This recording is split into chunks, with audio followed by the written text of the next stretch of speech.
Hi everyone, welcome to my channel. In this video, we will talk about why some of the players quit this game. Keep in mind that this is only my opinion, and I don't mean to harm any feelings, so it's best that we respect each other's thoughts. Alright, since everything is already clear, let's jump right into the video. L's Gaming TV. So the first one would be refining. Most of us want to have those plus 15 full sets even in the early stages of the game. To be honest, we don't actually need it, but it just so happens that we see a lot of players in Facebook groups or YouTube videos that have a lot of plus 15 gear. That's why some of us are getting tempted to rush our refinement progress. However, we all know that refining is more like a gamble, and it is either you win a lot of progress or you lose everything you have.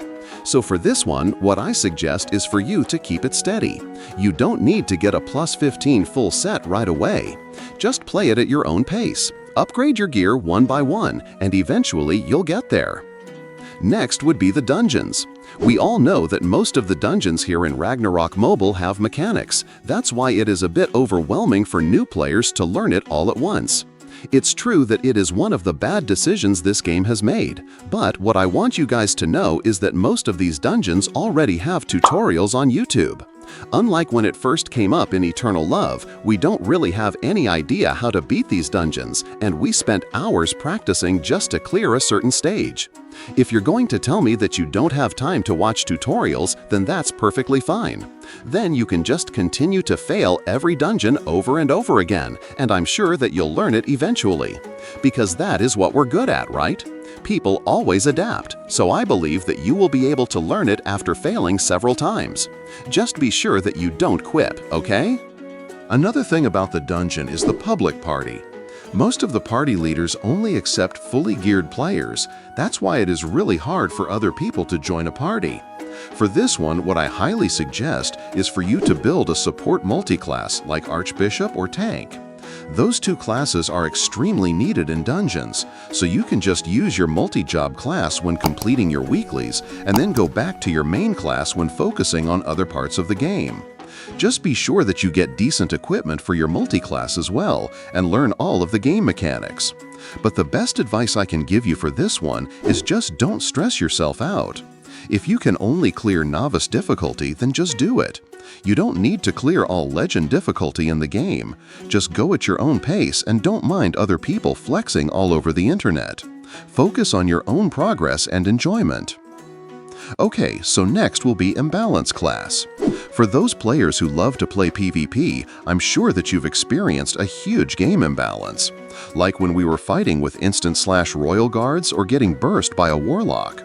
For this one, what I highly suggest is for you to treat it as a goal and not as a reason to feel weak. I agree that those classes are a pain in the ass to go up against, but keep in mind that fighting stronger opponents is much more fun than fighting the players who are weaker than you. So if your class is not that strong right now compared to the others, then just keep farming and progressing until you reach the point where you can fight back. But if you're not that type of guy, then just meta chase and change class every update. It is still up to you, but for me, it's more fun to fight classes that are way stronger than you. Alright, so the next one would be the exchange system. Most of the rants I've seen on the internet are all about this one, saying that the game is dead, no one is buying their stuff. Well, to be honest, the game actually became more like our real world, where no one is buying trash and the only things that are getting pulled are the ones that have real value. It is true that the market is oversupplied by different equipment and materials, but keep in mind that you can always sell other things that most of the players need, like when there's an event or there's a new class that got buffed that needs a certain item. Just come to think of it, if you have a lot of copies of this specific item that you're trying to sell, then most probably there are a ton of other players who have the same exact item that you have. So I suggest that you pull it out on your exchange and try to sell something different. I get it, it is kind of annoying, but there are a lot of other ways for you to earn Zenny. There are even exploits in this game that you can maximize, so just try to look for other sources of Zenny income. Alright, so next will be about pay to win. Well, this topic has actually been connected to MMORPGs for more than a decade now. It's just that games are not like the old ones that we were playing when we were kids. Even console games become pay-to-win sometimes. However, Ragnarok Mobile Classic's pay-to-win system is kind of different than the others. Yes, you will still not be able to wipe an entire guild of whales as an F2P with just one swing, but in this game you have a chance to kill them. The main reason is because they can't whale their defense. Unlike other MMORPGs that have overpowered titles or gear that make whales untouchable, in this game, the DPS whales are still killable. There's no overpowered gear here like artifacts or red titles, and there are a lot of well-known builds that you can use to fight them even as a free-to-play. So for me, it is pay-to-win, but it is also free-to-play friendly. It just so happens that you need real skills for you to fight them as a free-to-play player, and there are a lot of them right now that are even stronger than those casual spenders.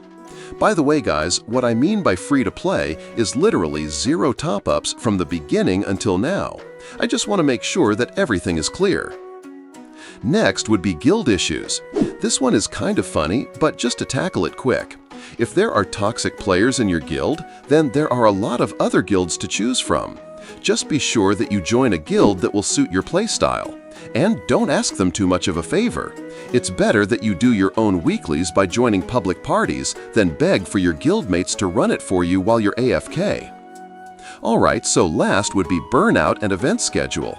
We all know that there are a lot of daily things to do right now here in Ragnarok M Classic. And to be honest, this is the most valid reason for those players to quit. It's just that some of us don't have the time to play video games anymore. That's why I can only say that don't forget that the people around you are still much more important than the players inside the game.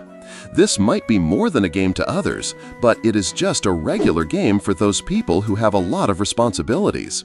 And with that, I salute you. Maybe one day, once we've successfully completed our quest in our real life, then we may be able to afford to sit down and relax while playing the games that we love. So this next one is more like a tip for everyone. Always remember to play the class that you really like despite the meta. You might need to multi-class to a support role for weekly dungeons, but always main a class that you want to play. This will surely help you continue the game since you will be playing for yourself and not for others. Keep in mind that we're all playing these kinds of games to escape reality, so be sure that everything you do is for your own happiness and not for others. Also, don't compare your own progress to other players. This will give you a better look in the game, and you will definitely stop stressing yourself out. Alright, so that's it. How about you? What do you think is the main reason why our friends quit this game? Comment it down below and let's talk about it. Thanks for watching. Peace.